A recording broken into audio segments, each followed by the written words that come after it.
Welcome to the New Mexico Suncast. I'm Jim Williams with my good friend, Christopher J. Sweetin. Chris has accomplished a lot in the last few years. 2024 named the New Mexico Small Business Person of the Year by the Small Business Administration. Chris is the CEO and co-founder of the Triskelion Group of New Mexico. They operate 3D security services, 3D security training solutions, and 3D security investigative services. He's also the founding member and president of the New Mexico Professional Security Association, a 501c3 not-for-profit agency. Chris was 20 years in service in the United States Air Force. Thank you, my friend, for serving. Thank you. Are veterans being thanked the way they should be? I would say yes. Yeah. Nowadays is definitely different than what the Vietnam era had to deal with. Yeah. And, people are paying respects back to the veterans. Thanks for having me, by the way. Yeah. Well, and I do see you've been to church this morning. Yes, sir. I love it. Well, we appreciate you taking the time, Chris, because I know you're really busy. You're doing a lot to protect your clients. And really the topic that we are going to talk today is we know that crime levels are really high throughout our entire state. We might focus on Albuquerque today because that's where your primary operations are. Okay. We have some things going on. People, our viewers will know. Like, for example, we had qualified immunity removed from Albuquerque police officers and basically all law enforcement in the state back in 2021. Correct. We're going to talk about the results of that because everybody thought that was a great idea for so-called victims of police inappropriate behavior, could we say. It was thought that it would give them more leverage against police officers. All it really did is make it so we can't recruit police officers. And I'm going to say, as a retired banker, it actually didn't give anybody a financial advantage, but we'll talk about that in a minute. The other thing, Chris, is that we, as a result of all of this, have a very distinct shortage. If you do some research about how many police officers should be in the Albuquerque Police Department, I know that our incumbent police chief right now says that we should have about 1,100, but their goal is 1,000. Mm-hmm. We have less than 900 today that are actually on the streets of Albuquerque. So there is a gap. And that's another thing we're going to talk about. But first, we're going to start with Chris Sweetin.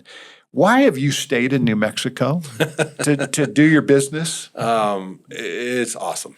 This place is amazing. My very first time coming to New Mexico back in '97, I got in late at night, so I never saw the mountains. I got up the next morning to go to school and learn my job as a combat search and rescue flight engineer. And I woke up, walked outside, and saw those mountains, went, holy cow. And the food, everything about this place is amazing. My job from the military was doing whatever I could to save somebody else's life. So I come from a no-fail organization. So seeing a problem and not doing something about it, I just don't understand that thought process. So that is how the companies were founded. That's why I'm still here. Ultimately, I always talk about I want my own island somewhere at some point in time. Sure, but my kids are thriving. So ultimately, between all the people that work with me and my kids, there's the whole reason why I'm here. Well, and let's talk about your kids a little bit. So, all right, Caitlin and Connor are both at St. Pius. One's a freshman, one's an eighth grader, and they are killing it. And by the way, St. Pius has got to have the most beautiful campus of all high schools in the city. That place is beautiful. I mean, looking over the city from the west, I mean, just spectacular. And the new alumni plaza that they built in there is gorgeous. Yeah. So, they've done a killer job over there. And most importantly to me, obviously, my kids are thriving. Yeah. They're both A and B students. Caitlin's a freshman. I'm playing varsity volleyball. She's trying softball now at the same time. My son's playing rugby, which I never saw coming. He plays soccer, and now he's doing rugby. So, they're doing really well. So it's really nice. I mean, I've also got my girlfriend and her daughter. Rosie's about to graduate high school, so I'm figuring that out as well with a soon-to-be 18-year-old. And pray for me. Well, let me tell you, kids are difficult, but it's interesting you bring up children because what we're talking about really has to do with you, other business people, other parents in the community want their children to be safe. Yeah, this is definitely a generational issue that we need to educate the children to grow into what we remember growing up. I love that you're not the grass is greener on the other side. Yeah, no. Is this safety problem that we face in New Mexico so overwhelming that we can't solve it? No, there's always now it's not a clear cut, okay, A equals, A plus B equals C. It's not going to work that way because there's so many different issues that need to be addressed. But you've got to start somewhere. Yeah. And I thoroughly believe one person can change the world. And you have no problems as long as you continually do what your moral compass states, whatever that is, you'll always, you're going to continue moving down the road and making the place around you better. Don't worry about what's going on nationally. Worry about what's going on locally. Yeah. And then you fix local, which will fix the state, which will fix the country, which will fix the world. So that's at least my thought process. And, I've got a nice 68 people that are working with me right now that all believe the same thing. So, yeah. And by the way, they're not affiliated with any one particular political party, are they? No, not at all. And see, that's the amazing thing. You've got a team built. Correct. You've got a group that's working together. They have an end goal to protect each other, provide safety for all citizens. Correct. Our mission statement is securing the world one person at a time. I love it. You mentioned food about one of the reasons you stayed here. Oh, yeah. Favorite food, favorite restaurant? Oh, that's so tough. So if I just want to go, I take a client to the best place for them to sit down and enjoy the atmosphere and everything, it's Oak Tree over on Alameda, without a doubt. Yeah. Oak Tree Cafe. Rob and Jan run a great restaurant over there, and I try and go there as much as possible. But if we're going out to dinner, then you got Sadie's because if you want New Mexican, little spice in your life. Exactly. Where are the kids going to make you take? Oh, well, that's easy. Turtle Mountain, Joe's Pasta House, so the kids will, and then every once in a while you get the Five Guys in there. Yeah. But most of the time it's all local. Yeah. Which is great. It's funny you say that. There's always a place for a good burger. Oh, yeah. Yeah, that's funny. Talk to us about 3D Security Group. Talk to us about Triskelion and all your businesses within it. So Triskelion Group was founded in 2018 because I was told to stop making small businesses by my mentors. So in 2014, when I retired, I started my first company called 3D Security Training Solutions. And it was teaching people how to protect themselves. Primarily, we were focused on private security because that's what everything started off of. But the byproduct was also teaching personal protection and concealed carry and stuff like that to civilians. But the private security is where it started because of a problem I saw with security officers. My business partner at the time, before his dad got real sick, him and I both agreed that we've got to fix this problem. And so that's how we started 3D Security Training Solutions, was to train private security and actually have people that were professional doing the jobs. And that led into a whole bunch of other issues that we reformed with the state. And I'm sure you're going to ask me about those later. But that drove to people asking me why I don't have my own security company. Which is how we met. Yes. And from there, that drove me to run the numbers again and was like, oh, I need to do this. So we created 3D Security Services Group. And that was in 2016.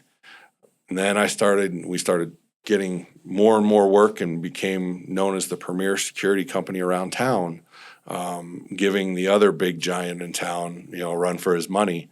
And next thing I know, people are asking me for private investigations work. So we filed our paperwork with the state, created that third company of 3D Security Investigative Services. And that's when my business mentors were like, stop making LLCs, form a corporation, roll everything up underneath it, and go on from there. So that's what we did, and that's when Triskelion Group was founded. Triskelion in Gaelic, which I'm Irish, I'm fourth generation off the boat, means continually in motion. So, and that's what we do. Over the last 10 years now, we've created 5 different businesses. I've got one that's completely outside of the security industry, but I'm using it to build a range out on the west side of town that we can use for private security. We'll have our own membership, but it's not going to be open to the public. It's straight up just for private security officers to go somewhere. Because if the city range won't let you shoot at night, Del Norte, you got to get a waiver for, and they haven't done a waiver in forever. You can't go out to Zazia because that's a private range, and over in the East Mountains you can, but you got to go all the way over to the East Mountains. It's interesting what you say. You need to train, and that leads me into my next question. What did you learn in the military that made you compelled to? There's standards for level 3 security guards, Correct. And you might explain what that is. But you've raised the standards. The people that you train achieve a much higher standard. Correct. And many companies now that have level 3 security, they take people through your training. Yeah, we have 22 technically different companies in the state that and out of state that send us their officers to get trained. So what I learned in the military was, and I actually learned it before the military when I was playing baseball. You have a standard for a reason. The home plate, and most people that have played baseball before understand this thought process. Home plate doesn't change the size from T-ball all the way up to the MLB. Okay, so you don't change the standard because the pitcher can't hit the strike zone. Everything always stays the same. So that's when I first learned about it. And every time I would come up to something that was hard, that would be that standard I had to achieve, my dad always told me that life's going to put walls in front of you. You either find a way around them or you go through them. You never quit. So achieving those standards based off of that became easier because it didn't matter. It was just something new to me. It was something I had to figure out how to make that work. So when I was flying for the Air Force as an engineer, learning the aircraft, learning the tactics, learning how to shoot from the aircraft, all these different things came into play. And if I didn't know them and didn't meet those standards, people died. I would, if I didn't do my takeoff and landing data correctly, told is what it's called. There's been plenty of times where if I didn't run those numbers correctly, we couldn't come into a hover to save somebody. We would crash. One mission specifically that I was rewarded a very high medal for, we had to dump down to a certain amount of gas to be able to get in to pull an injured soldier who got hit with an RPG off the side of a mountain. So if I didn't know how to run those numbers correctly based off of the standard I was taught, we would never been able to get him, take him home, and he's alive today.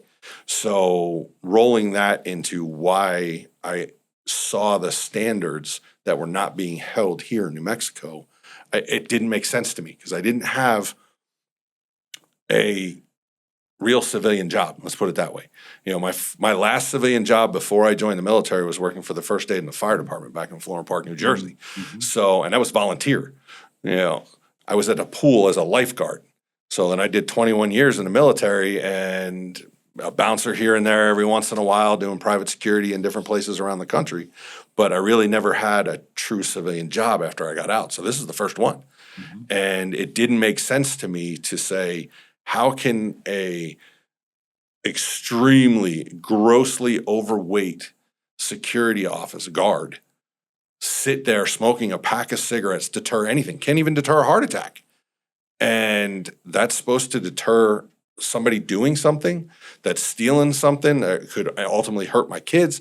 So that's honestly how everything was founded. But I know your heart also is for that security guard. That person's endangering their own life. Without a doubt.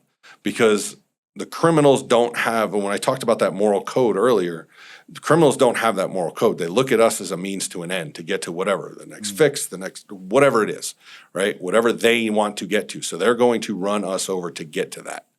And when you have those security officers that aren't doing their job correctly, they don't look good in their uniform, so they don't have that professional presence. Those are the things that are easy to fix. So think of a Marine in a Class A uniform, and you look at them like, oh, okay, they've got their stuff in a sock. They look good. They act right. They're very professional in everything they do because it's been beat into them about that professional presence. So when we looked at the training side of it, because as a master instructor coming out of the Department of Defense, I like I said, I didn't understand it, but I was able to diagnose where the issue was. And it was a training problem and the lack of standardization between security companies, because the New Mexico Regulations and Licensing Department didn't have a standardized curriculum to train security. It was, here's a bunch of definitions, you figure out what you want. So when you have the 3 different levels, the level 1 is just an observe and report, be a good witness for law enforcement. And then you get into a level 2 where they start talking about detainment, and not, you could violate somebody's Fourth Amendment rights. That's a bad thing. Yes. All right. So how to handcuff, how to use OC, how to use a baton, taser's a separate certification. So nothing was standardized. And then level 3, now you got somebody carrying a gun, and they could literally take somebody's life. So that's when we looked at it, and it just, once again, it didn't compute with me. So as a master instructor, I shifted gears to start going through everything, taking different classes, constitutional law classes, everything else that I could find, getting with other law enforcement officers. My business partner, John Hughes, prior law enforcement, prior, Ranger. So he understands the same thought process I do, except now he's got the law enforcement background to put it in the correct terminology for me. Mm-hmm. So I knew how to turn it around, and between him and I, we were able to push that standard, and then we pushed it out to all of the instructors in the state. So it wasn't just the Chris and John show. It was all instructors pushing it out there and adding to it. And that's honestly how the New Mexico Professional Security Association was founded, was based off of writing that curriculum. And the state came to us and said, you guys work great together.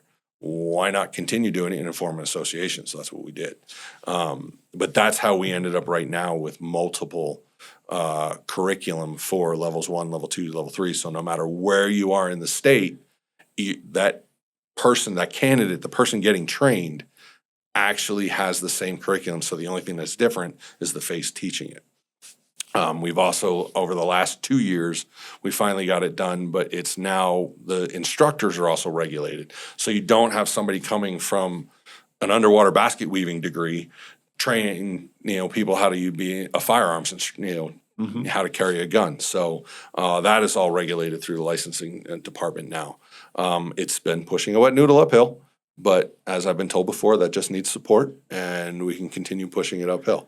Well, we're gonna go now into maybe some more specifics about what you're talking about. You're talking about your philosophy and your general. I don't know if you'll be proud of me.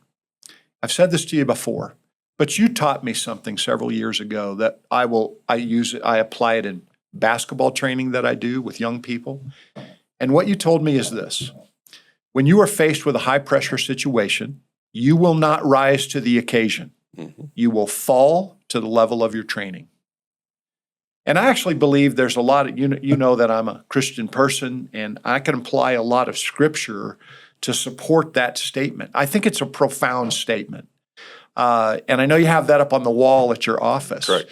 And I don't think people quite understand the importance of training. You started off talking about individuals. You can't go take a self-defense course and then you're okay. Yeah. You have to train. You have to do that consistently. It kills me sometimes. I'm not a big gun regulation guy, but I do believe that people ought to know what they're doing if they're going to carry a deadly weapon. And an example of that is we don't let our children drive a car until they have 50 hours of shooting or training. Yep. But you can get a concealed carry permit after 15 hours. Yeah, and probably less than 100 rounds downrange. Oh, definitely. And that's 20. Scary to me. 25 is the demonstration is what it calls for. Yeah. And and DPS has done a rewrite of the curriculum and everything else, and it's still at their 15 hours, the 2 days requirement. They are very hard on their instructors, which is awesome, because it's setting that, once again, it's going to that standard. So the instructors have to meet certain things to make sure the general civilian that's carrying a CCW, concealed license, they are understanding the thought process behind it. So it makes it a lot easier when you talk CCW. It's like, okay, all those instructors are regimented. They have to go to biannual training. consistently to keep with the training thought process. So, like I said, if you get into that high pressure situation, you just want to be able to react. Yes. So when you're in a concealed carry class and yes, it's a basic pistol class to a point, but I'm not going to guarantee because there's a lot of instructors out there. Sure. But I will tell you in my heart that I know those CCW instructors, they're teaching what they know to be the best techniques that they have found in their career of doing this. So for the students that are listening, make sure you look into your instructor. Yes. But I think they're all going to be, good. They're doing it for a reason. Let's face it, you're not going to be a millionaire off of a concealed carry class. But I think people that are conscientious, they recognize, law-abiding citizens recognize how dangerous firearms can be, and they're all about safety, safety, safety first. Correct. And I would say 99%, there's always going to be 1% off, but are the same way. Well, that leads us right into, I'd love for you to explain, because what we're really talking about here is you have some ideas how private security might assist municipalities like Albuquerque in supporting the police. And your people are actually trained today to do that. So I want you to explain, let's just talk about level 3. Those are fully armed people. But what authority does a level 3 guard have compared to a police officer? Because they both have a gun. Oh, it's night and day. So a level 3 security guard officer has no other rights than a general civilian. They are a regular civilian. When you compare them against a law enforcement officer, they're nothing. They might as well be unarmed and Joe off the street. Okay, so and all security officers understand the difference between the two, and it is beat into them from level 1 through level 3. So they're not like pretending to be police officers. No, not even close. It is written extensively inside there. I mean, you're talking about if somebody were to go through the security guard training, security officer training, you're talking a week versus up to 6 months for a cop, for a law enforcement officer. So there's a huge difference. I can't even say security scratching the surface. True professional security companies that are out there, they are going out there and they are making sure they're doing, whether you want to call it hip pocket training, continuing education, it doesn't matter what that is. They are forcing those officers out there to be more educated. So, and the problem is the stigma of those non-professional companies. Since we're on a podcast, I don't want to use the correct terminology that everybody else uses on them. The fact is, those companies are what are making a bad stigma for everybody else. Because when you think of security guards, you think of the movie Paul Blart, the mall cop, right? Yes. And that's not what's really out there, because the higher level of security you get, there's a lot of training that goes into that. I mean, you've got private security walking around with the richest man in the world, Elon Musk, has his own security team. John, my business partner, went out with dignitaries because he went through the state's 75-day whip course to be a personal bodyguard. So as a private security guy, ultimately is what it boils down to, carrying a gun. It's just the level of training that they get. And the companies that are out there, whether they're in the association, other ones that are not, and I'll go back to IPS. Aaron has done a very good job with his team. He's in multiple states, just like we are. It's the same thought process of making sure you're putting the best foot forward on those officers, because ultimately their job is to protect somebody out there, but they have zero, and I mean zero, equal to a law enforcement officer. So in a minute, I'm going to ask you how they can support the efforts of police and protect citizens, because it's almost like you've in some ways talked us out of it. But I know that you believe that your security teams are very valuable, keep people safe. Yes. But I want to read this first. On May 20th, 2024, the Albuquerque City Council approved a $1.4 million budget for the 2025 fiscal year to hire 1,000 police officers in the Albuquerque Public Schools. The APD's proposed budget for 2025 includes $13.4 million for personnel, which is a 5.2% increase. According to the APD website, the department has approximately 1,000 sworn officers in 2022.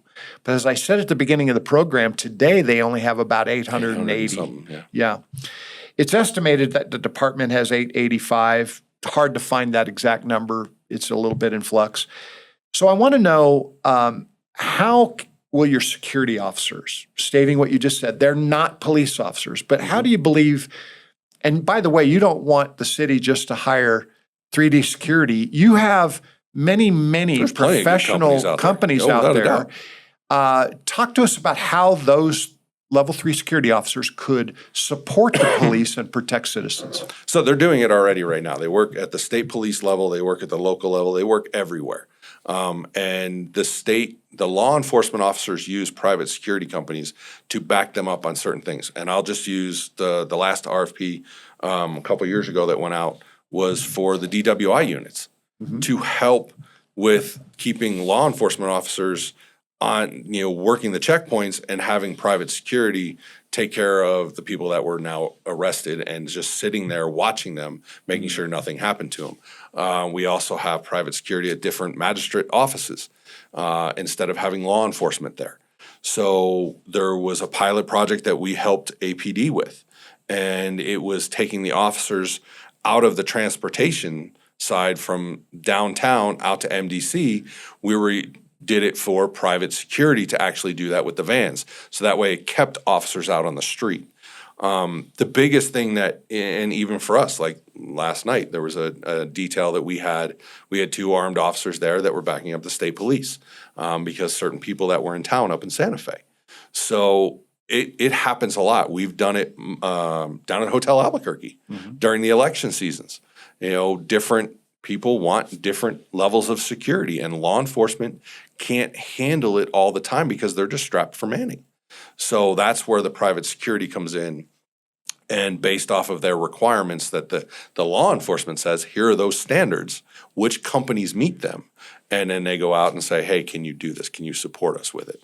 So it happens a lot more than people know. So I have this idea, and I know we've talked about it in past years, that let's say, and I'm just going to choose a number, because some people say we're 200 officers short in Albuquerque. Some say we're 400.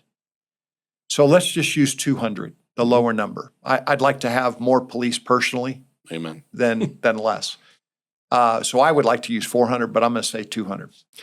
Well, officers in APD now are actually getting paid pretty well. Very well. To start off. They deserve it. They deserve it. And it was basically something that was an incentive to try to attract more officers, but they're obviously still having trouble recruiting. In a minute, we're going to talk about qualified immunity as being another reason that they're having a hard time. But Chris, people should also know that most of the high-level security companies are hiring former military and in some cases even former police. Correct. Because of retirements and other kinds of things, they don't want to interfere with that by continuing on as a police officer. And of course I'm going to speak now for a police officer that has been in dangerous situations for 25 years. They may not want to be in those kinds of dangerous situations as a security person. Yep. But they still want to serve. They still want to protect. Service before self. Yeah. But they didn't sign up to be in the line of fire necessarily. They do realize that there's risks. So my question is, if you can hire security officers because you don't pay them as much as the city would pay a police officer. So keep in mind the city has budgeted for an additional 200 officers. That means they could hire, if they so chose, not 200 officers for the same budget, but about 260, about 30% more. I'm just speculating, spitballing it. But I think I'm pretty close. Another 260 level 3 security officers, professionally trained, at a certain standard with a professional presence at night, during the day, wherever, could really help APD, wouldn't it? Without a doubt. So having, and once again, it goes back to the training level, which is why we standardize it and set up the instructors being qualified to that level. Having whatever that number is of private security to help out is always going to be a benefit, because now you can take those law enforcement officers and put them where they're truly needed, where they don't need to be, and I'll use Central on a Friday night. I don't need 50 down there. I need 10. I mean, I don't know. I haven't been down on Central in a long time, but I'm sure it hasn't really changed much. But to ensure that those private security officers are at a certain level, that standard needs to be set and achieved and stay there. Because just because it gets hard doesn't mean we change the standard. I go back to the baseball plate analogy in a pitcher. So having that, whatever, if APD would come to me and say, "Hey, Chris, John, we need to figure out how to make this work," and sure, we'll sit down at the office and start throwing stuff against the wall, and going from there to figure out how we can make it accommodating for not only APD, for the civilians and the citizens of Albuquerque and New Mexico, but the whatever, or the multiple companies that are going to work down there versus just one. Give it out to a bunch of them. Who cares? Because they're all doing, break it off into sections, just like they have for the police departments. Have it set up and say, okay, section 1, or sector 1 is this, downtown is going to be this, sector 2, whatever, however they got it broken off into. Do it for multiple different companies. So that way every small business gets a piece of it. It's not just one person trying to dominate everything. Give it to everybody. There's plenty of work, and that way now, as long as those standards are being achieved, all it's going to do is ultimately keep the population safe, securing the world one person at a time. Right. So, I think that is the easiest, big picture, broad brush, way to handle it, by having multiple. And we talked about this for the state fair. We use the same thought process to help the state police in the same fair.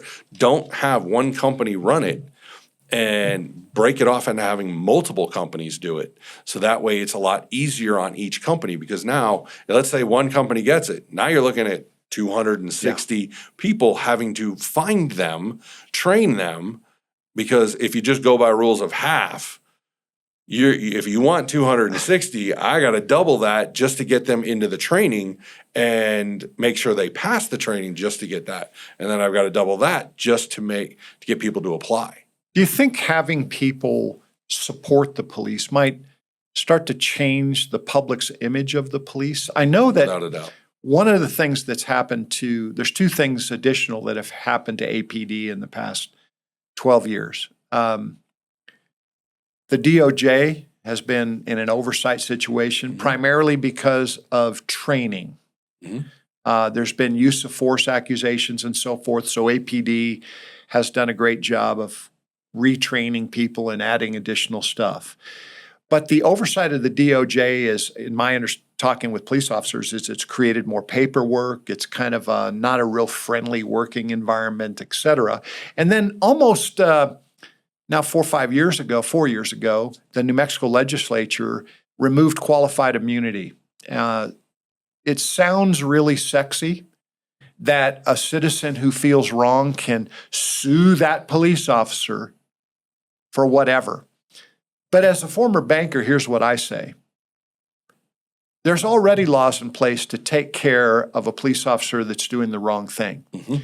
You are not going to benefit financially by suing an individual because they don't have any money.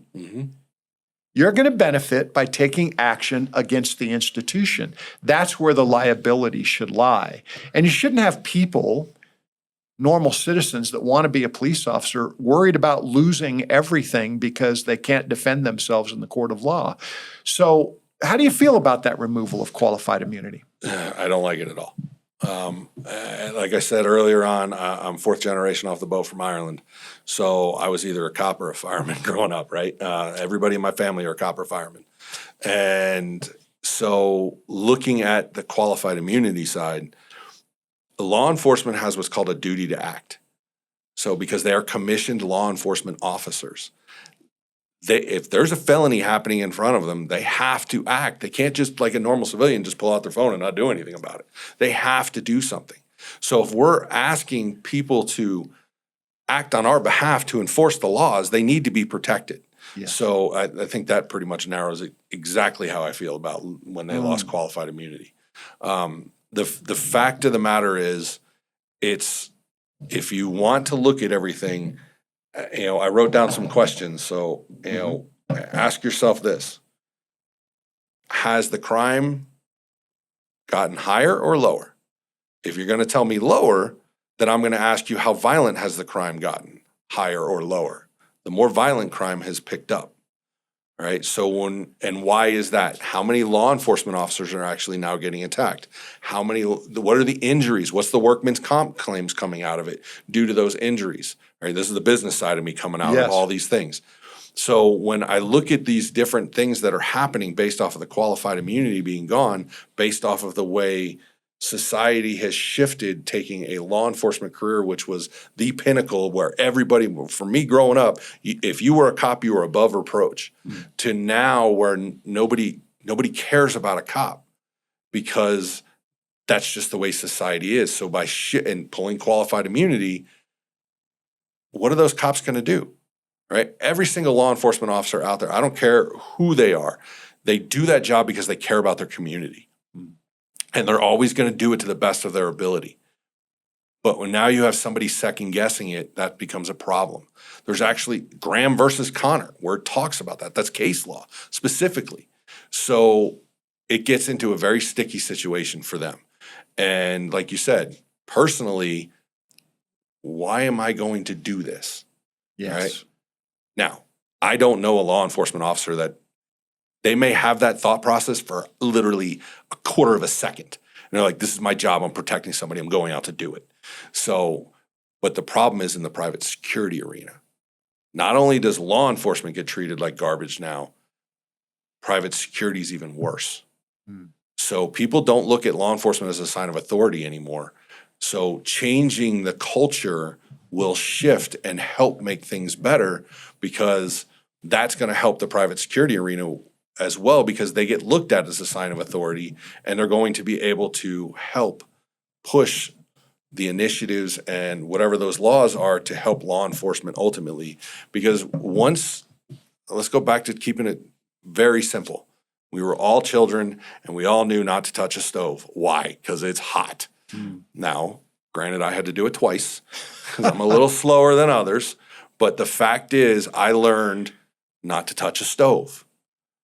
If I'm going to steal something and I get caught and I go to jail or prison, depending on the value, then I'm not going to do it again, in theory. Well, and of course, you're bringing up a topic we'll cover in the future, which is we haven't talked about judges. We haven't talked about, this catch and release kind of thing. And the reason that it's hard to recruit police officers in the state of New Mexico is because the state legislature has put in place, they've taken away the where you're able to pay to get out of jail and assign your assets. Bail is no longer a thing. And when you have your family's money on the line, you're much less likely to offend. You have skin in the game. When you're in jail, you're not able to repeat, especially violent offenders. So these are all topics we'll have to talk about later. Yes, sir. I do want to ask you a question. There's 3 words that really describe how a security officer, professional security officer, highly trained, you've already said not as highly trained as a police officer, without the same authority. But you use 3 words to describe how they interface: detect, deter, defend. Explain that. So the 3 Ds, when you talk about personal protection or any type of things out there, you have to detect them, right? So that's the first D. That's what 3D stands for: detect, deter, defend. So I have to detect that threat that's out there. I have to try and deter it, whether it's with the tools I have on me, the way I look, the professional presence, the way I sound, the way I talk, or God forbid, I have to truly defend myself or whoever I'm protecting. So that's where the 3Ds come from. And there's one last verbiage out of that is defend at all costs. Because, nobody ever should get hit. Nobody ever should deal with any other problems that somebody else tries to batter them, take advantage of them, whatever it is. Nobody deserves that at all. Well, I had the fortune of interviewing a number of both Democrat and Republican representatives, state senators at the Roundhouse in Santa Fe a week or so ago. And people will see those podcasts. They'll also see articles, as they will in this interview, in the NewMexicoSun.com. And I really appreciate you kind of talking to us about how this might work. The other thing I want to do is just ask, do you have any job openings right now? Because I know there's a lot of people out there looking. We are bidding on a few contracts. One of them is, fingers crossed, for 10 years if we get it. One base year and one option year. So that'll bring on another 20. So we've grown outside of New Mexico. We're also working in Arizona. I'm waiting to hear back from California, and I've just started with Texas. So yes, we're always hiring. And Chris, since COVID, hiring people seems to have been more difficult. Is it still that way? Yes, the quality of people is there. It's just harder to find them. But that's why we have our screening process. Ultimately, that's exactly why we do what we do. I mean, they got to apply first. They got to go through a telephone interview. Then they have a sit-down interview if they pass the telephone interview, and then we put them through training. So whether they were trained by somebody else or not, they're still going back through our training. But the cool part for them is they get to use our training as continuing education to apply back to the state, and it doesn't cost them anything. So except for time, and then I hear, well, I didn't know about any of that. So. Chris, one of the things I appreciate most about you is every time we talk, our time's limited. But I've written down 3 more questions that I'm going to ask you the next time we get together. Roger that. Thank you for being with us. Of course, Tim. Thank you for the opportunity.